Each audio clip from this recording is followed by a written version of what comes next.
which is not to say that the convent was not incredibly rigid.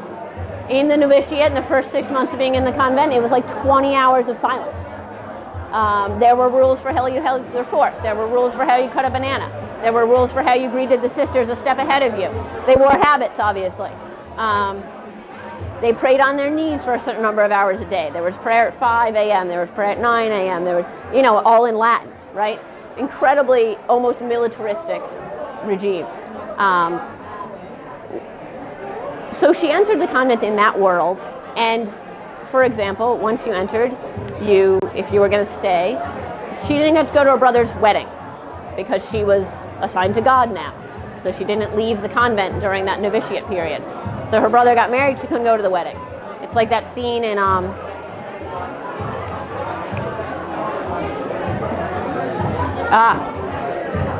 like Behind the Grill, right? Like they can't come out, And the Maryknolls were always an active order. They taught, they were nurses, they did these incredible adventurous sort of work in Africa, in Tanzania, they were on the DMZ in Korea.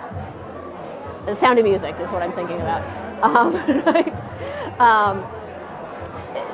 They were among the early orders to go to China, and they worked with women and orphans in China. So they did this incredibly interesting work. But it's still under a tremendous amount of order and piety and rules and regiment, and silence and penance, right? Her first mission was in the Bronx, actually, interestingly. As the Bronx was beginning to be integrated and African Americans had moved up from the South, a particular parish there had changed from being like an ethnically German parish to being a predominantly African American parish. And then by the 50s, emerging as a Puerto Rican parish.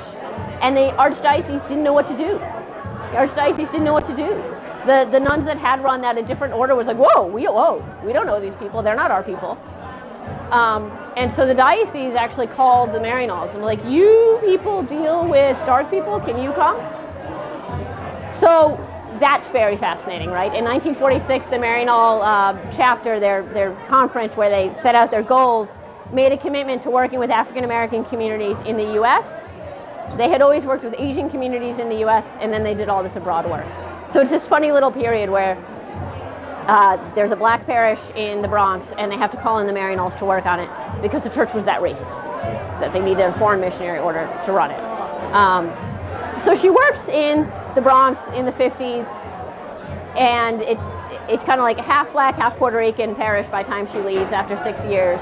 And she's like a young nun from an old movie, right? It's very Bells of St. Mary's, sister in her habit, and they walked from the convent to the school to the church, the convent to the school to the church.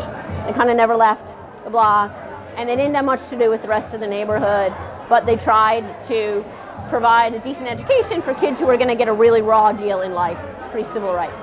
And then finally in 1959, she's called up to like the varsity team to go abroad. And she goes to Nicaragua. And so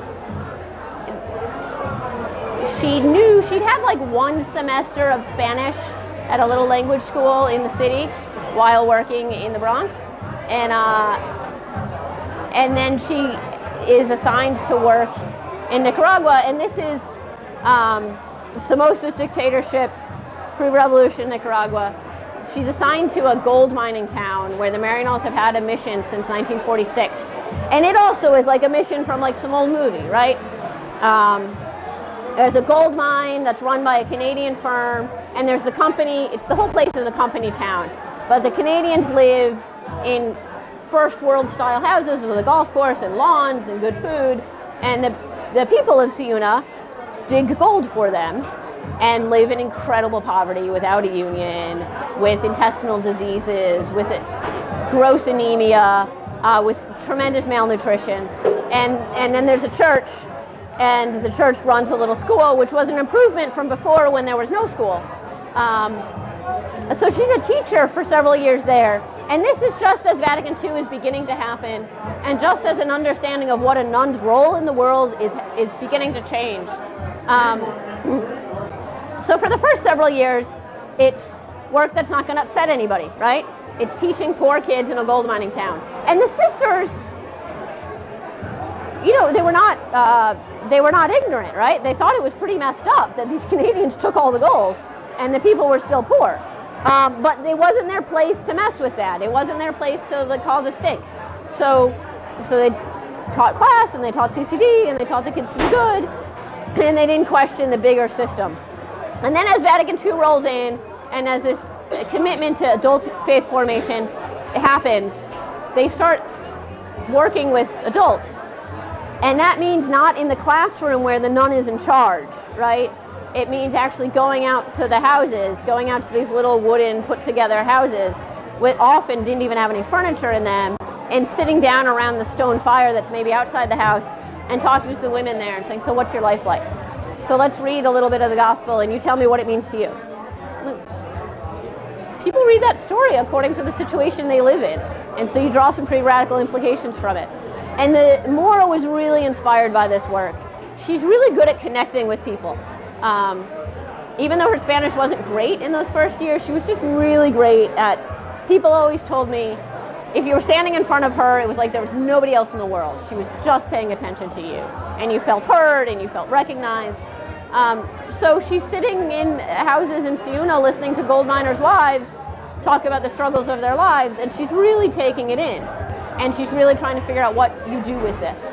So there was a confrontation with the bishop there, and he said, get back into the school. What are you doing? Talking to the miners?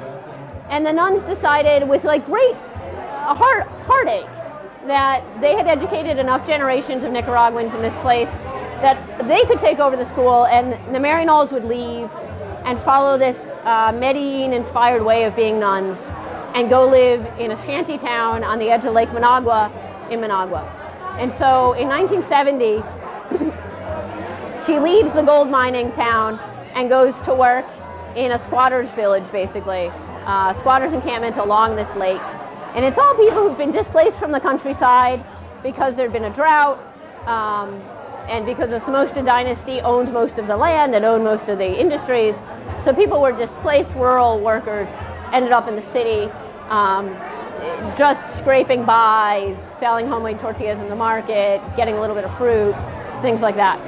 And there she does all this work of building base Christian communities, which you can't underestimate how crazy and radical that was, to be getting poor people together to talk about what God meant to them and where they found God and what they were supposed to do with that knowledge. And so under the Somoza dictatorship, that too was suspicious. Why are there all these meetings all of a sudden? Why are people going out at night and having meetings together? And then they would have, a march for better conditions on this or that.